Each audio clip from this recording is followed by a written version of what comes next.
I really think this issue of how you keep a donor engaged is really interesting. I think, obviously, thanking people and sending them a newsletter and sending them resources, or just, I think I said before, sharing questions is an important part. So you're not just sharing your success stories as an organization, you're sharing the things you're still stuck on. I think inviting people to participate, and by participate I don't mean being on the board. I don't even mean being a volunteer. I mean, they could come to an information session, or you could send them to, you could just say, this conference is happening, send them information about how that might be involved. I think maybe a way to keep donors involved is to actually share their name with other like organizations. No! Yes. Because donors give on average 3 major gifts and 5 minor gifts, right? I think this crazy attitude that nonprofits have about cloistering their donors and letting no one else have their names and letting no one else know who they are is just siloing and not helpful. And I think that, if you're a low-income housing group, you might actually want someone to go to a service provider's luncheon that's actually providing mental health services. You're helping people understand the constellation of organization that exists to serve populations that have need. And I think that can make donors feel more engaged and actually increase their overall giving. It's more important to know what the donor finds meaningful than what we find meaningful. For example, you can send out newsletters to donors every month, like clockwork, first of the month, every month. And they might just delete them or recycle them or whatever they do and never pay attention. But if I know what a donor really wants to know about our organization, then when the right thing happens at the right time that I know they'll really care about, I want to make sure they know about that. So at times, if our organization has made front page news, I'll go buy a bunch of newspapers and I'll carry them around in person. I'll go hand deliver them to people and say, hey, here's the story you care about. Look at it, front page above the fold. And I'll bring it to them. As opposed to just sending them some random standard communique all the time. With other people, they would hate to have me do that, right? They don't want me at their doorstep with a newspaper. Instead, they want an email that says, hey, here's the status of this. This is going on in the legislature. This is going on in Oregon these days, or whatever. And so knowing those folks well, knowing what they need from our organization to stay connected and to find value in our work and in our mission, if I don't know that, I'm dead in the water. I mean, I really can't do my job if I don't know my people, if I don't know the donors. The only way to manage large numbers of folks and donors is to keep your list segmented. But what you're doing with segmentation is you're breaking the list down. You're not taking on the whole mountain.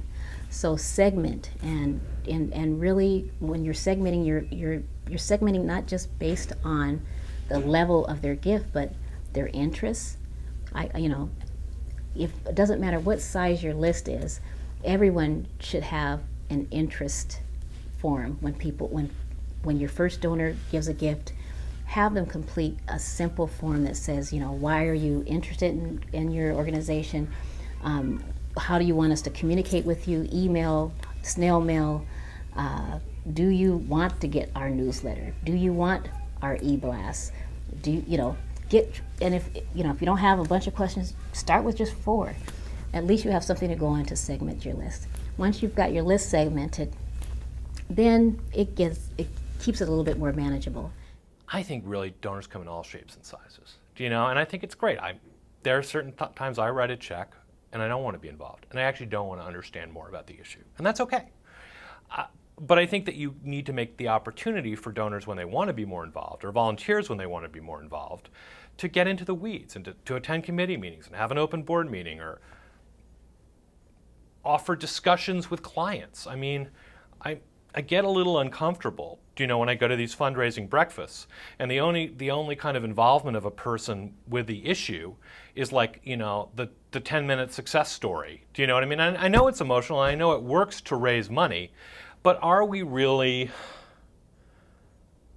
moving the needle on public will towards these issues? I mean, I want to, for the most part, when I give money, I also feel like I want to be an advocate for the cause. I want to be able to talk about it. I want to know something about it. I want my giving is not just a one-way thing. There should be, I feel, in good giving, reciprocity.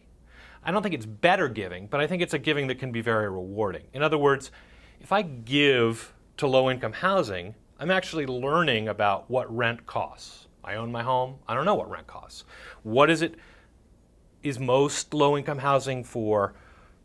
It's for individuals. What do you do with low-income families, and why is that more expensive, and how does it all work? I mean, there's a whole way that I get educated, and then I'm maybe more willing to vote for tax packages. I'm maybe more willing to donate more. I'm more understanding of the mosaic that makes up our culture. And so I feel like giving should not be, it's a terrible phrase, giving should not be. For me, the giving that I find most powerful is giving that creates involvement and goes two ways. And I don't think that's the culture of giving we often have. I think people really sometimes want donors to be not heard and not seen and their checks to arrive in the mail. And I think that that's why we have giving that's only 2% or less than 2% of people's income, because we're not willing to take the risks to really involve people. And we settle for the $50 go-away gift. And we don't invite people into the room with the people we're really serving and explain the difficulties, in which case people might make a more significant commitment.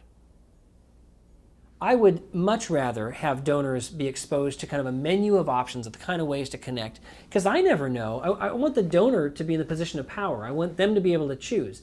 If they'd rather be at a social event to support us, or if they'd rather be looking at a map that we created, that's their choice. I want to make sure the options are out there, because at the end of the year, if I've given them 8 to 12 great opportunities, and if they've only seized one, or if they've seized 6, I want to make sure it's stuff that they directed themselves toward, that they feel in their own terms that they're engaging the organization like they'd like to, that they're receiving value themselves, but more importantly, they're seeing the value of the organization played out in the world.